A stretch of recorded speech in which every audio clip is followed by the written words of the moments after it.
অতি সম্প্রতি দেশের একজন শিক্ষাবিদ তার একটি ফেসবুক স্ট্যাটাস গোটা দেশে বেশ আলোচনার ঝড় তুলেছে এবং বিভিন্ন মহল থেকে সেটা নিয়ে মানুষের উপলব্ধি জাগ্রত হয়েছে। তিনি বলেছেন যে সিরাত গ্রন্থ নবীজির জীবনী তিনি অনেক দেরি করে পড়ে ফেলেছেন, এটা তার উপলব্ধি হয়েছে, এটা আর অনেক আগে পড়া উচিত ছিল। আমি আমার হাতে যে সমস্ত অন্য ধর্মাবলম্বী মানুষেরা ইসলামের পথে আসছে অথবা আমি দেখতে পেয়েছি তাদেরকে আমি প্রত্যেককে জিজ্ঞাসা করেছি, যত মানুষ ইসলাম গ্রহণ করেছে দেশে দেশে বাইরে, আমি জিজ্ঞাসা করি ভাই আপনি ইসলামে এসেছেন কি দেখে? কারণ আমাদের মুসলমানদের যে অবস্থা, আমাদেরকে দেখে ইসলামে আসার তো প্রশ্নই ওঠে না। তাহলে কি দেখে লোকটা ইসলামে আসলো? আমার একটু আগ্রহ কৌতূহল থাকে, আমি জিজ্ঞেস করি ভাই কি দেখে আপনি ইসলামে আসছেন একটু বলেন তো। তখন কেউ হয়তো বলেছে যে সে মুসলমানদের কোনো বিশেষ কালচার এটা দ্বারা প্রভাবিত হয়েছে, আবার অনেকে বা বেশিরভাগ লোকজন বলেছে যে আমরা ইসলামে এসেছি হয় কোরআন পাঠ করে, কোরআন দেখে পড়ে বুঝে, অথবা প্রিয় নবী সাল্লাল্লাহু আলাইহি ওয়াসাল্লামের জীবনী চর্চা করে। কোরআন এত অলৌকিক একটা মহাগ্রন্থ, আপনি যদি আপনার জীবনটাকে পরিপূর্ণ পরিবর্তন করতে চান তো আমি বলবো আপনি কোরআন পড়ুন।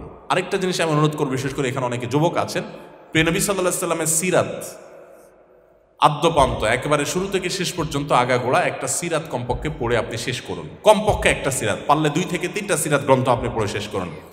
আমি আপনাকে নিশ্চিত করতে পারি আল্লাহর উপর ভরসা করে যে আপনি একটা সিরাত গ্রন্থ শুরু থেকে শেষ পর্যন্ত যদি পড়ে শেষ করতে পারেন তাহলে আপনি আপনার ইমানের যে পারদ, ইমানের যে মিটার, এটা যে অনেক উন্নত হয়ে গেছে এটা আপনি নিজে উপলব্ধি করতে পারবেন।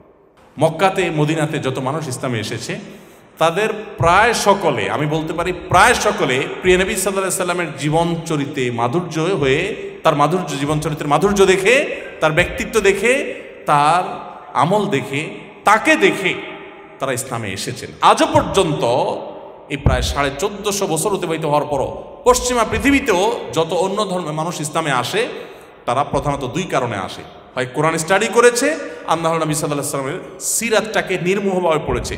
অনেক মুসলিম আছেন এখানে যারা প্রিয় নবী সাল্লাল্লাহু আলাইহি ওয়াসাল্লামের সিরাত আগাগোড়া পড়েন নাই। আমার আলহামদুলিল্লাহ একাধিক সিরাত গ্রন্থ, একবার 2বার নয় বহুবার পড়ার সুযোগ হয়েছে।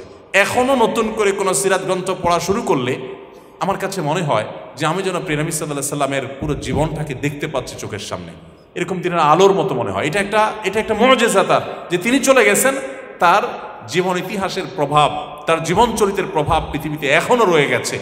মুসলিম হিসেবে আপনি ইসলামী শিক্ষা দ্বারা নিজেকে শিক্ষিত করতে চান, ইসলামের আলো দ্বারা আলোকিত করতে চান, তো আপনার সিলেবাসের সর্বাগ্রে কোরআনে কারীম এবং নবী সাল্লাল্লাহু আলাইহি ওয়াসাল্লামের সিরাত, এই 2টা অন্তত থাকা উচিত। এর পাশাপাশি আরও অন্যান্য বই পুস্তকগুলো আমাদের পরামর্শে পড়বেন, কিন্তু এই 2টা অবশ্যই থাকা উচিত এবং অবশ্যই উলামায়ে কেরামের তত্ত্বাবধানে থাকা উচিত, যাতে করে আপনি আবার বিভ্রান্ত না হন, ভুল না বুঝেন, আপনার মধ্যে কোনো প্রকার বিভ্রান্তি তৈরি না হয়। অতএব ইসলামী শিক্ষা দ্বারা নিজেদেরকে আমরা আলোকিত করবার জন্য ব্যক্তিগত উদ্যোগে এই কোরআন এবং হাদিসের পাঠ এটি আমাদের বাড়ানো উচিত। ইসলামী শিক্ষা আমাদের জন্য কেন উপকারী, কেন প্রয়োজন? ইসলামী শিক্ষার মূল ফোকাস থাকে মানুষের মোরালিটির উপর, মানুষের নীতি এবং আদর্শের উপর। মূল ফোকাসটা থাকে এই জায়গাটাতে।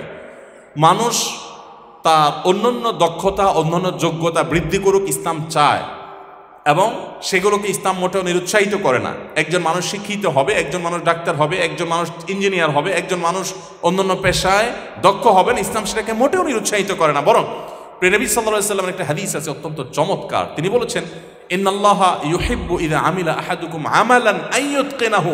আমালান তানবিন দিয়ে যখন ব্যবহার করা হয় তখন আরবি গ্রামারের আলোকে সেটা ব্যাপকতার অর্থ দেয়। যেই কোনো কাজ মানুষ করুক, যেই কোনো কাজ, সেটা হতে পারে আখিরাতের কাজ, হতে পারে দুনিয়ার কাজ, হতে পারে তার পেশাগত কাজ, যে কোনো কাজ মানুষ করবে। একজন ছাত্র, তিনি ছাত্র হিসেবে পড়াশোনা করবেন, এটা তার কাজ। একজন মানুষ চাকরিজীবী, তিনি চাকরি করছেন, এটা তার পেশাগত দায়িত্ব। একজন ব্যবসায়ী ব্যবসা করবে, এটা তার পেশাগত দায়িত্ব। একজন ক্রেতা, তিনি কিনতে যাচ্ছেন কোনো কিছু, এটা তার ওই মুহূর্তের কাজ।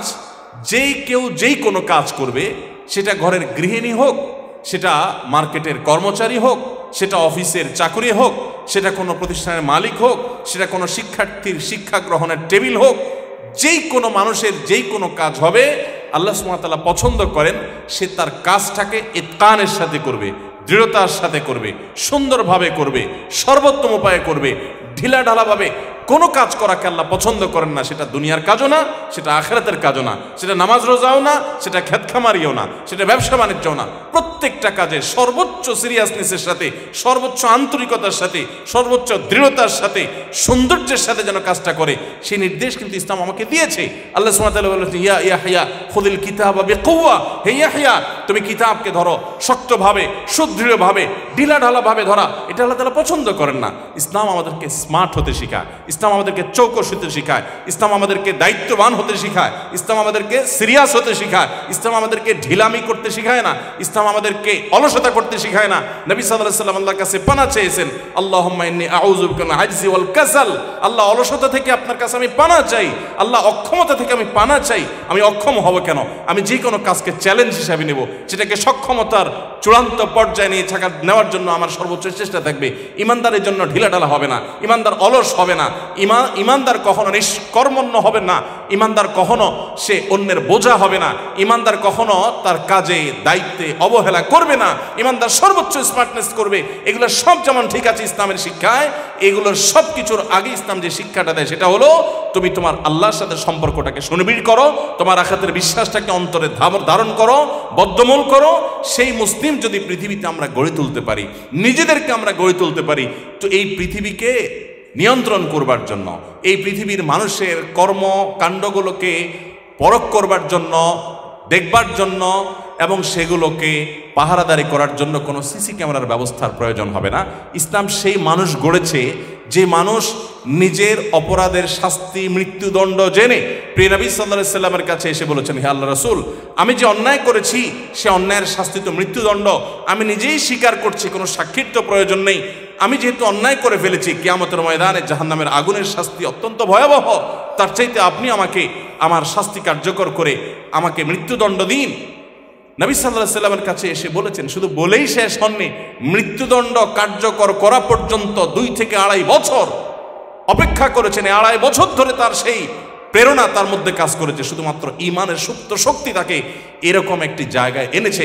ইসলামী শিক্ষা আমাদের সেই নীতি, সে আদর্শ, এটাকে সবচেয়ে বেশি ফোকাস করে। অন্য সব শিক্ষার সাথে ইসলামী শিক্ষার এটাই হলো মূল পার্থক্যের জায়গা, যে ইসলামী শিক্ষা মানুষকে মানুষ করতে শিখে, মানুষকে মানুষ করতে শেখায়, এর পাশাপাশি তার দক্ষতা, তার কাজের যোগ্যতা, এগুলোকে ইসলাম গুরুত্ব দেয়। আর অন্য সমস্ত শিক্ষা ব্যবস্থাগুলো যেগুলোতে ইসলাম নেই, যেগুলোতে ধর্ম নেই, সেগুলো আমাদের বাহ্যিক যোগ্যতার ক্ষেত্রে অনেক বেশি ফোকাস করে, বরং সকল ফোকাস সেখানে দেয় আমাদের নীতি এবং আদর্শ।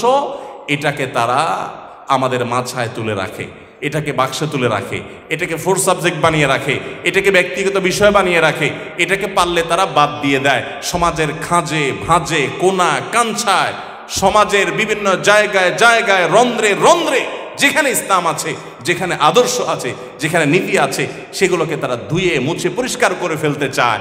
তারা শুধুমাত্র বাহ্যিক যোগ্যতাকে ফোকাস করে, এবং এর ফলশ্রুতিতে আমরা কি পেয়েছি আমি যদি পরিষ্কার করে জানতে চাই, আমাদের সমাজে শিক্ষিতের হার, যোগ্য মানুষের হার, পেশাদার বিভিন্ন সেক্টরে মানুষের হার, এটা আমরা আগের তুলনায় আবারও 20-30-40 বছর আগে যদি চলে যাই, সেই তুলনায় সমাজে বেড়েছে না কমেছে? প্রকৌশলী বলুন, চিকিৎসক বলুন, এমনকি আলেম বলুন, সো কল আলেম বলুন, সব সেক্টরে শিক্ষিত মানুষের হার আগের তুলনায় বেড়েছে না কমেছে? সেই তুলনায় আমাদের সমাজে মনুষ্যত্ব কি বেড়েছে না কমেছে? কমেছে। তাহলে এই শিক্ষা ব্যবস্থা মনুষ্যত্ব বৃদ্ধি করতে পারে না।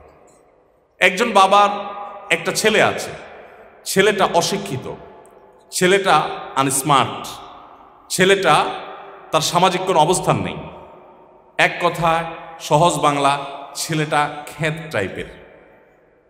এরকম ছেলে, কিন্তু সে তার বাবার ব্যাপারে খুব সিরিয়াস, তার মায়ের ব্যাপারে খুব সিরিয়াস, তার জীবন দিয়ে বাবা মাকে ভালোবাসতে চায়, বাবা মাকে শ্রদ্ধা করতে চায়, তাদের সেবা করতে চায়, তাদের জন্য নিজেকে উজাড় করে দিতে চায়, কোনো আন্তরিকতা তার ঘাটতি নেই। এটা হলো একটা দৃশ্য।